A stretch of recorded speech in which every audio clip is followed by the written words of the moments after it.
নমস্কার বন্ধুরা, তনুশ্রী রান্নাঘরে সবাইকে স্বাগত। চিকেনের তো অনেক রকম রেসিপি আপনাদের সাথে শেয়ার করেছি।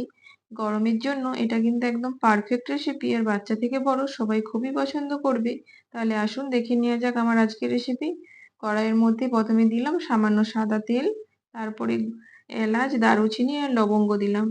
ফোড়নটা ভাজা হয়ে যাওয়ার পর রসুন কুচি আর দিলাম পেঁয়াজ কুচি। পেঁয়াজটা হালকা ভাজা করতে হবে, খুব বেশি কালার আনা যাবে না।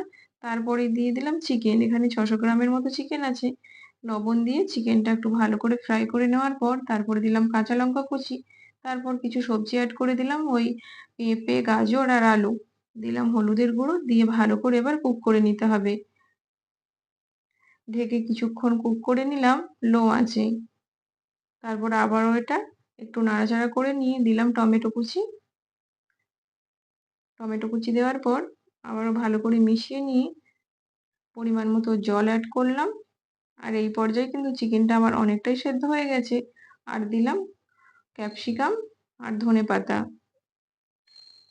চিকেন আর বাকি সবজিগুলো যখন সেদ্ধ হয়ে যাবে তখনই 1 চামচ ময়দা জলের মধ্যে গুলিয়ে নিয়ে ওটা দিয়ে দিতে হবে, যাতে ঝোলটা একটু মোটা ভাব আসে। তারপরে দিয়ে দিলাম গোলমরিচ আর ভাজা জিরে গুঁড়ো, আর নামানোর আগে দিলাম বাটার। দিয়ে এবার খুব ভালোভাবে মিশিয়ে নিতে হবে। সমস্ত উপকরণ দেওয়াও কমপ্লিট, আর আমার রান্নাটাও কমপ্লিট। এটা কিন্তু যেমন ব্রেডের সাথেও খেতে ভালো লাগবে, তেমন গরম ভাতের সাথে খেতেও কিন্তু অসাধারণ লাগে। তো রেসিপিটা কেমন লাগলো অবশ্যই আমাকে কমেন্ট করে জানাবেন।